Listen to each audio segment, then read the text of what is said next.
Hello guys, welcome to Learning with Prep Class. I am your tutor, Intg. In this video, I'll be solving questions 91 to 95 from the Aqua Basic Science 2015 questions. After this video, you will have gained understanding on how to carefully select the correct answer when solving questions in basic science. It's usually fun having you guys around, and I know this video will be a worthwhile session. Do not forget to like and subscribe on our YouTube channel. You can go the extra mile and leave in a comment so we can communicate and effective learning. Without further ado, let's zoom in. Question 91. Dangers of radioactive ray does not include A. Destruction of body cells and tissue, B. Undesirable hereditary effects, C. Tracer of body defects, D. Death due to overexposure. For us to carefully select the correct answer, we need to analyze all of the options and see which one best answers our question. Now, in looking at all of these options, the sellout to your answer would be that option that does not sound as a disadvantage or as a danger. Now, option A, destruction of body cells and tissue. This is dangerous and it is caused by radioactivity. Radioactive ray has the potency of destroying body cell and tissue. So this can serve as our answer. Option B, undesirable hereditary effects. This is also a disadvantage and it's also one of the dangers of radioactivity. It can bring about undesirable effects, undesirable hereditary effects being transferred to offspring, and that's also dangerous, and this is not our correct answer. Option C, tracer of body defects. Now, radioactive ray is used to trace body defects, what we call X-ray, used to see the internal aspect of the body, if there are defects, if there's any fracture in the bone, or if there's any outgrowth in the body. So, this is our correct answer because this is not the danger of radioactivity. Option D, death due to overexposure. This is a very serious danger of radioactive ray. It can lead to death if being exposed to a high dosage of the ray. So our correct answer will be option C, tracer of body defects. Let's look at the next question. Question 92. The machine arrangement above is a first class lever, second class lever, third class lever, fourth class lever. So we are going to be analyzing all of these options and see which one best answers our question.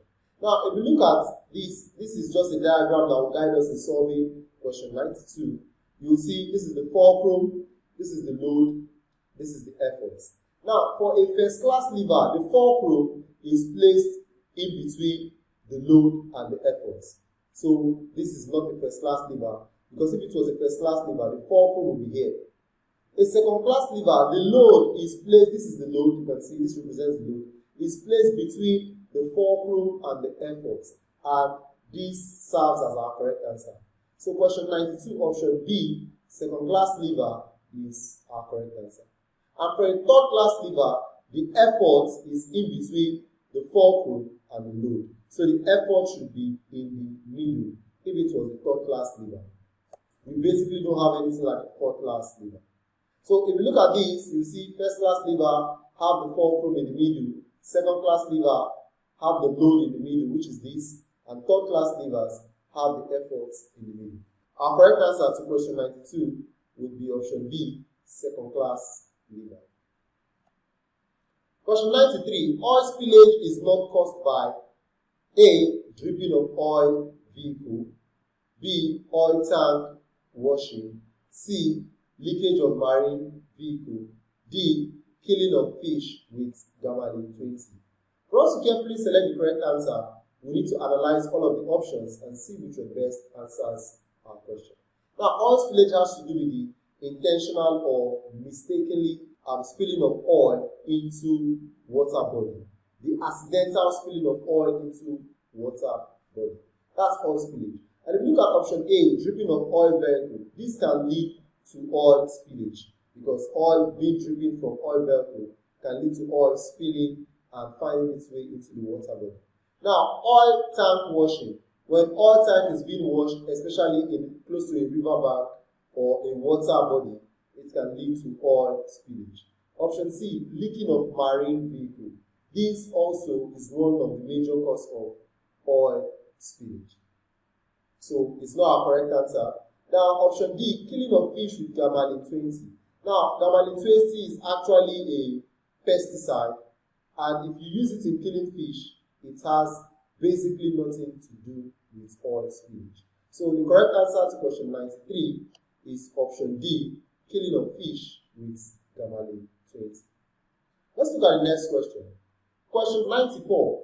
Which of the following value is a measure of power? 60 Newton, 60 joules, 60 Pascal, 60 watts. For us to carefully select the correct answer, we need to look at all of the options and see which one best answers our question. Now, we will basically be considering their units, not just the number, their units, to see which one is our correct answer. Now, when talking about Newton, Newton has to do with force. So Newton is the value for force, is the unit for force, sorry. Newton is the unit for force. It's used in measuring force. So option A is not our correct answer. Option B, joule. Joule is the unit for energy. Joule is the unit for energy. And this is not our correct answer. Option C, pascals. Pascals is the unit for pressure. Pascal is the unit for pressure. And option D, watt. Watt is the unit for power. Take for instance our electrical power. It is measured in watt. So our correct answer to question 94, option D, watt, 60 watts is the correct answer. Let's look at the next question. Question 95. Inadequate energy generation and supply affects quality of life in the following way, except A, unemployment, B, poverty, C, technological advancement, D, starvation. For us to carefully select the correct answer, we need to analyze all of the options and see which one best answers our question. Now, our question is centered on inadequate energy generation and supply, which it affects life in the following way, except option A, inadequate energy generation and supply brings about unemployment, because it won't give room for various companies or industries to operate effectively, and that will bring about unemployment. So that's not our correct answer. Option B, it also results to poverty, because when there is unemployment, it will in turn lead to poverty. And because there's inadequacy in the generation of power, people will not be able to create their own business because of the cost of power. Option C, technology advancement. Inadequate supply of power will not affect technology advancement, because not all technical devices are power dependent. Alright? And option D, starvation. Since it brings about unemployment and poverty, it can also in turn bring about starvation. So the correct answer to question 95 is option C, technological advancement. Alright? This is how far we can go with this video. I hope we had fun. Our answers came out quite easy when we analyzed our options. I'm using this time out to ask us to join our WhatsApp group using this link below, so we can get updates on more videos to come, and we can ask questions and comment on the previous videos we've seen. It was fun having you guys around. Till I come your way again. Bye!